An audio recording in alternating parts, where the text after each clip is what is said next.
கத்துற? 1 மணி நேரமா தேடுறேன். இந்த பீரோல என்னோட பூ போட்ட சட்டையை காணோம். பீரோலயும் சரி வாழ்க்கையிலும் சரி நான் தேடுற விஷயம் மட்டும் கிடைக்க மாட்டேங்குது. டேய் பீரோல தான் மடிச்சு வச்சேன் பாருடா.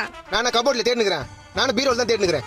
உன் புடவை மட்டும் அப்படியே அடுக்கடுக்கா காஞ்சி பட்டு, மதுரை பட்டு, கன்னியாகுமரியில இருந்து செங்கல்பட்டு வரைக்கும் மச்சி அடிக்க வச்சிருக்கல. என் பூ போட்ட சட்டை மட்டும் எங்க காணோம்? இப்போ உன் சட்டையை தேடி எடுத்துட்டேன்னா நான் பட்டியை போட்டு பயணிக்கு போக சொல்றியா? சட்டையை தேடி கொடுமா ஃபர்ஸ்ட். டைம் ஆகுது. இப்ப நான் தேடி எடுத்தனா தொடப்ப கடை தான். தொடப்பு கட்டல வேணாம், சட்டையை தேடி கொடு. இரு இங்க சட்டை இருக்கட்டும். இருதா.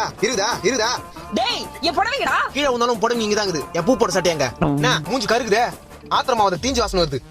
டேய் கேஸ் மேல பால் வச்சிட்டு வந்துட்டேன்டா. ஓ தீஞ்சு வாசனை அங்க தான் வருதா? ஐயோ மொத்த பாலும் போச்சு. ஏமா என் பூ போட்ட பூ. உன்னால என்னாச்சு பாத்தியா? அம்மா பால் தீஞ்சு போச்சு. என் பூ போட்ட சட்டமா?